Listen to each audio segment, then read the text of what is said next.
Good morning, Luzon, Visayas, Mindanao at sa buong mundo. Isang pinagpalang biyernes ng umaga, isang maulan na umaga mga kapatid. Purihin ng Diyos sa umagang ito. Tuloy nga pinagpala na po ang araw po ng ito mga kapatid. Good morning na sa ating pong mga kapatid na naka-online na. Ayan. Bago tayo mag-umpisa, tayo po umawit sa ating Panginoon. Handog natin siya ng papuri, pagsamba, paglakaya sa araw po na ito mga kapatid. Blessed be your name, Lord. Blessed be your name, the land that is plentiful, with your streams of abundant flow. Blessed be your name. Blessed be your name, when I found in the desert place, do I walk through the wilderness. Blessed be your name. Every blessing you pour out, I turn back to praise. When the darkness closes in, Lord, still I will say, blessed be the name of the Lord. Blessed be your name. Blessed be the name of the Lord. Blessed be your glorious name. Yes, Lord.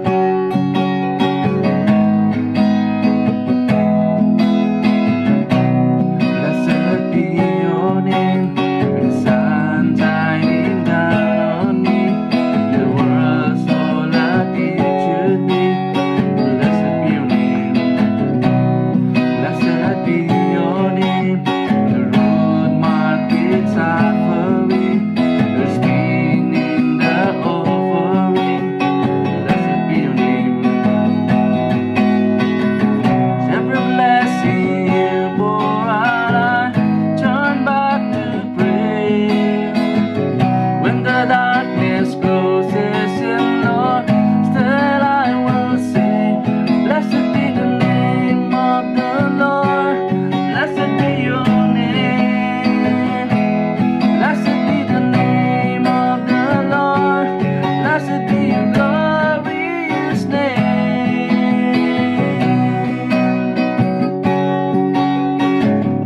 You are Lord. You are forever be glorified. Forever be magnified, Lord, sa umagang ito, Panginoon. Yes, Lord. Yes, Lord Jesus. Every blessing you pour out, I turn back to pray. When the darkness closes in, Lord, still I will say, every blessing you pour out, I turn back to pray. When the darkness closes in, Lord, still I will say, blessed be the name of the Lord. Blessed be your name. Blessed be the name of the Lord. Blessed be your glorious name. Yes, Lord. Blessed be your name. Blessed be the name of the Lord Jesus. You're worthy. You're worthy to be praised. There is none like you. Masalamat po sa umagang ito. Salamat po sa patnubay ng Diyos. Hallelujah. Isang pa, pinagkatiwala po namin sa iyo ang daily devotion. Ikaw po maghari, Lord, for the power of your word today. Sanctify your word, Lord. Magnify your people, Lord. In Jesus' name. Amen and amen. Ayan, magandang umaga na. Purihin ng Diyos, mga kapatid. Sarap po umawit sa ating pong Panginoon. So, ngayong umaga po, meron po tayong bagong series na tatalakayin patungkol po sa the power of discipleship. Okay. The power of discipleship. At ang topic po natin is about the marks of a true disciple. Obedience, the mark of a true disciple. Ayan. Sabi po ng salita ng Diyos sa John chapter 14, verse 15 to 16, "If you love me, keep my commandments, and I will pray the Father, and he will give you another helper, that he may abide with you forever." Kung iniibig ninyo ako, tutuparin ninyo ang aking mga utos, at dadalangin ako sa Ama, at kayo'y bibigyan niya ng ibang katulong, upang siya ay sumainyo magpakailanman. Pagsunod ang marka ng tunay na alagad. Discipleship is not limited to what you can comprehend. It must transcend all comprehension. Plunge into the deep waters beyond your own comprehension, and I will help you to comprehend even as I do.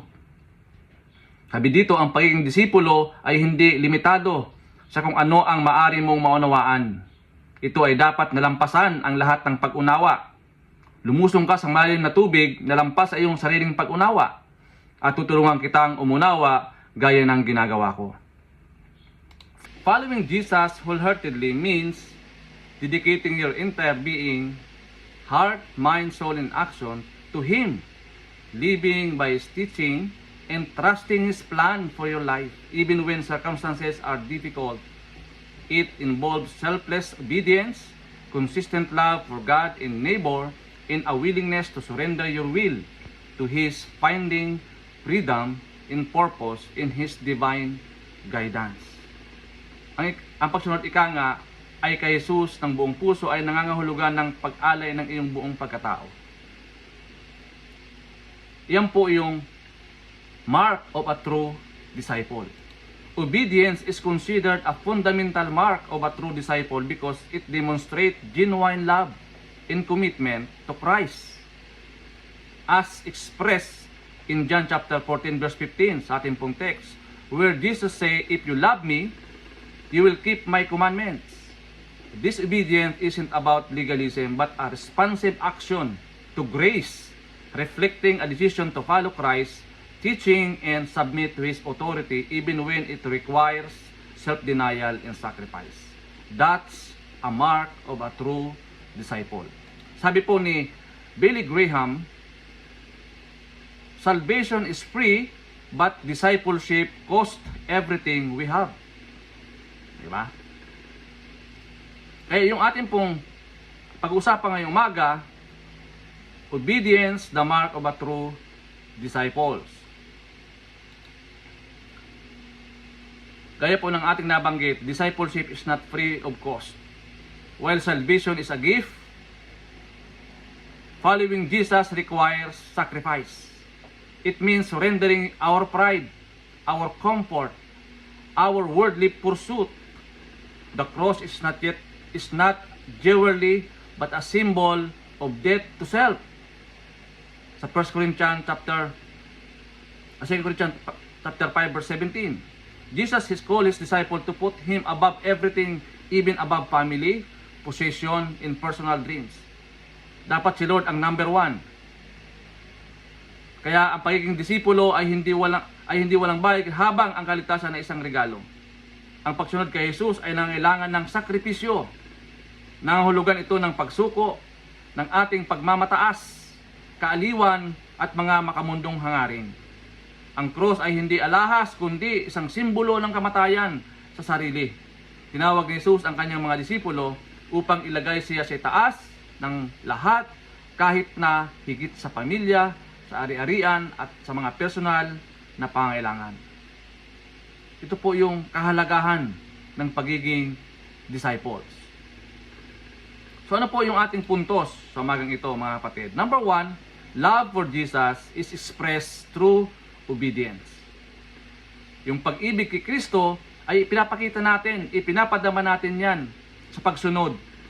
Kaya hindi po pwede na alam mo lang o tinanggap mo lang si Jesus, mga kapatid, pero hindi tayo sumunod. O kailangan meron siyang kaakibat na responsibility. Merong kaakibat na commitment, mga kapatid. Kasi meron po siyang ipinagagawa po sa atin. Sa 1 John chapter 5 verse 3, "For this is the love of God, that we keep His commandments, and His commandments are not burdensome." Diba? Sabi po ni John, sapagkat ito ang pag-ibig sa Diyos na ating tutuparin ang kanyang mga utos, at ang kanyang mga utos ay hindi mabigat. Dapat it is motivated by love. Love for Jesus is expressed through obedience. Kaya nga, di ba sabi ni David, obedience is better than sacrifice.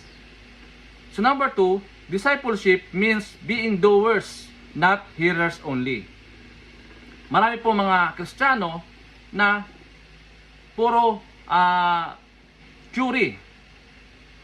Punong-puno na ng mga hid knowledge, pero walang application. Sabi po ng James chapter 1 verse 22, "But be doers of the word, and not hearers only, deceiving yourselves." Di ba? Ngunit maging tagatupad kayo ng salita, at hindi tagapakinig lamang, na dinadaya ninyo ang inyong sarili. Marami po mga Kristiyano ganon. Ayaw lakaran yung kanyang pagkatawag. Ayaw magpursigi, kampante na doon sa kanyang mga kaalaman o naririnig. Ang sabi ng Panginoon, being doers, not hearers only. Could you imagine kung wala pong mga taong sumusunod sa Panginoon, walang nagdidisipulo, mas mapabagal yung pag-spread ng gospel, ng Great Commission sa lahat ng tao sa buong mundo. Tanda natin na meron po tayong inatang ang Panginoon sa atin, mga kapatid. Tayo po ang inatangan ng Panginoon. Tayo po ang inutusan ng Panginoon to go and make disciples of all nations. Diba? Yan po yung Great Commission. Lahat po tayo inatasan ng Panginoon. Lahat ng kanyang mga anak inatasan na mag-evangelize. Discipleship means being doers and not hearers only. So number 3, obedience leads to blessing in intimacy. Napakalinaw po. Sabi yun ng John chapter 14 verse 21, "Those who accept my commandment and obey them are the one who love me. And because they love me, my Father will love them, and I will love them and reveal myself to each of them." Napakalinaw po ng sinabi po ni John. Sabi niya, "To those who accept my commandment and obey them are the one who love me." Kaya nga yung kanina, discipleship, a love for Jesus, is expressed through obedience. We are motivated by love, mga kapatid. Kaya nga, sabi niya, ang mga tumatanggap sa aking mga utos at sumusunod sa mga ito ay siyang umiibig sa akin.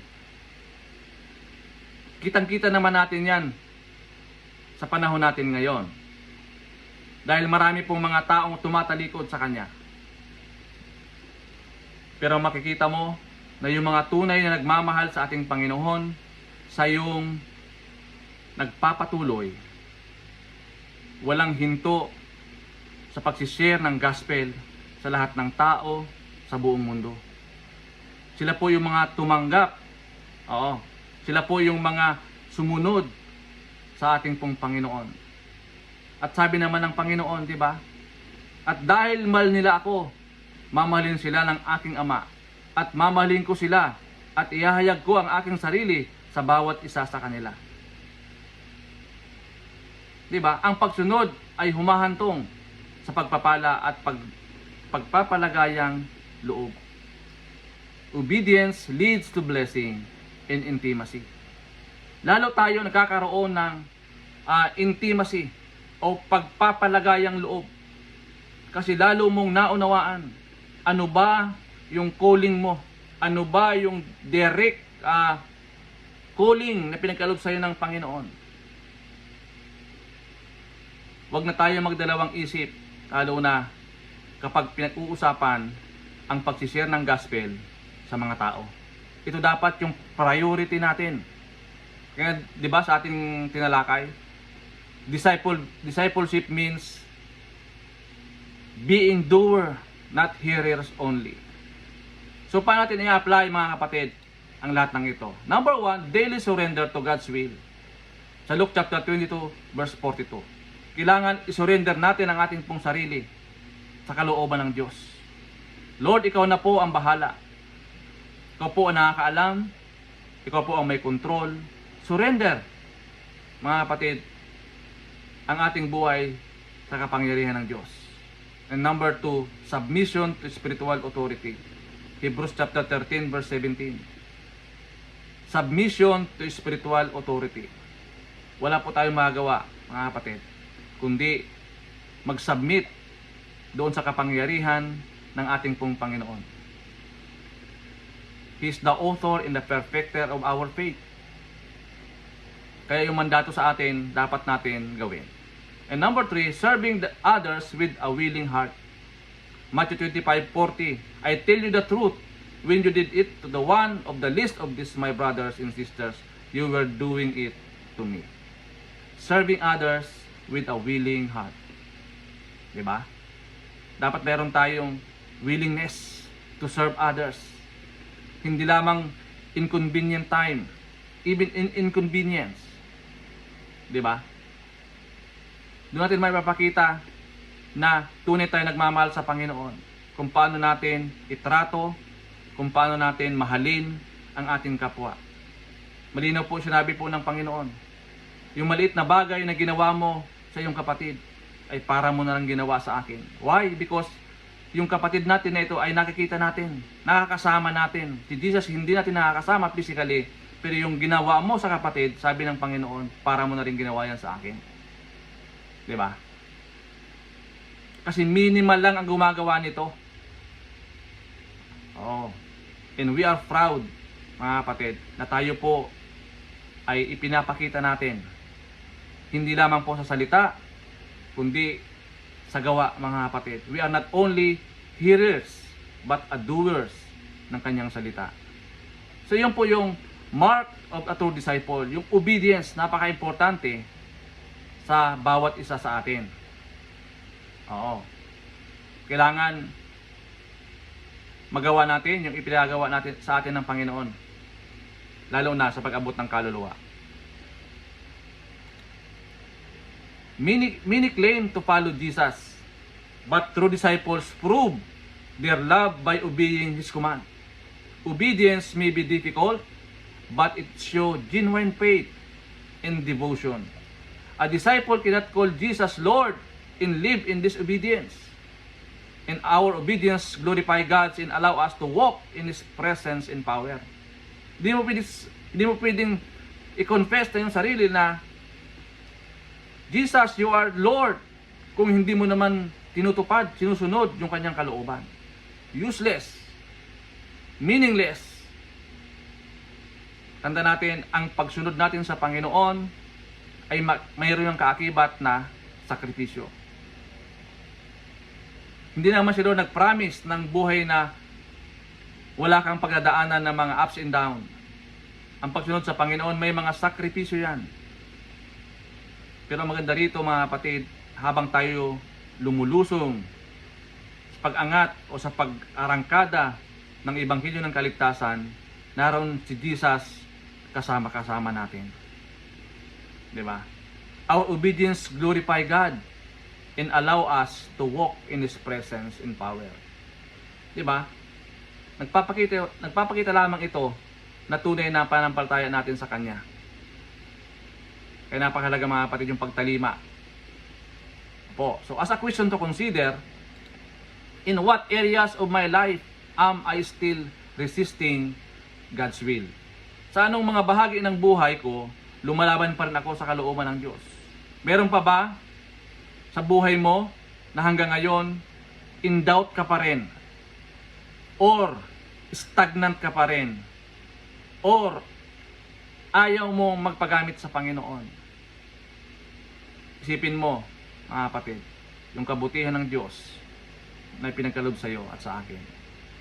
Kaya, kung sa oras po nito, meron pang mga hesitation, meron ka pang mga regrets sa buhay mo, ipagkatiwala mo sa Panginoon para ma-maximize yung full potential na ibigay sa iyo ng Panginoon.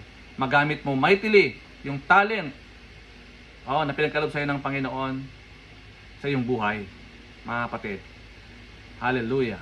Purihin po ang Diyos. Umagang ito, salamat po sa salita ng Diyos sa ating pong araw na ito. Na napakaganda yung isa pong pagpukaw sa ating mga puso, no? Sa mga natutulog na puso, na tayo po ay gumising na at sumunod na sa ating pong Panginoon. Obedience is the mark of a true disciple. Kaya nga ang series po natin ngayong araw po na ito is the power of discipleship. So, salamat po sa Panginoon. Salamat Lord sa iyong kapahayagan sa umagang ito ng iyong salita. Thank you Lord, ito po ay isang hamon sa amin, Panginoon, na lakaran po namin yung inatang niyo po sa amin, Panginoon. Hindi lamang po kami tagapakinig, kundi kami po ay tagagawa, O Lord, ng iyong pinag-uutos, O Diyos, sa amin. Tulungan niyo po kami, Lord, na magampanan po ito. Heavenly Father, I come before you with a humble heart in desiring to follow Jesus with all that I am. Lord Jesus, you show me the perfect sample of obedience, even to the cross. Help me to follow your footsteps with willingness and joyful heart. Teach me to love your word and to walk in it daily. Thank you, Father God, Lord. As Isaiah said, Lord, send me. Here I am, send me. Gandun po ang aming pong panalangin, Panginoon, sa araw po na ito. Here I am, send me. Lord, salamat po. Na minsan pa, ikaw po ang nagbibigay sa amin ng kalakasan, kapangyarihan, authority, O Lord, na mapagtagumpayan namin lahat ng mga badya ng kaaway, Panginoon Diyos, sa araw po na ito. Thank you, Lord, that you are on the rescue, Panginoon. Hindi mo hayaan ang iyong mga anak ay maging talunan, maging stagnant, bagkos naroon yung patuloy na pagbibigay mo sa amin ng kalayaan, karunungan, para kami magpursige, Panginoon. Lumaban at ipursu anumang plano mo sa amin, Panginoon Diyos. Salamat, pinupuri ka namin sa araw po na ito. Gawin niyo pong mabunga ang maghapon. Gawin niyo pong produktibo ang bawat gagawin po namin. Samahan po kami ng Santong Espiritu. Bigyan kami ng karunungan, Panginoon Diyos. Higit sa lahat, Lord, hipuin niyo po ang aming mga kapatid ngayong araw na ito na mayroon po silang karamdaman. Lord God, marami pong mga tao, Diyos, ay nakakaranas po ng mga fatigue, over fatigue. Lord, mga depression, anxieties, Lord. Touch their lives, Lord. Oh God, ipadali mo po, Panginoong kagalingan, even the peace that surpasses all understanding, that will guard our heart and mind in Christ Jesus. Salamat po sa araw po na ito. Make this day fruitful and victorious. Sa pangalan po ni Jesus. Salamat, Lord. All the glory, honor, and praise in Jesus' name. Amen and amen. God bless po, mga kapatid. To God be all the glory.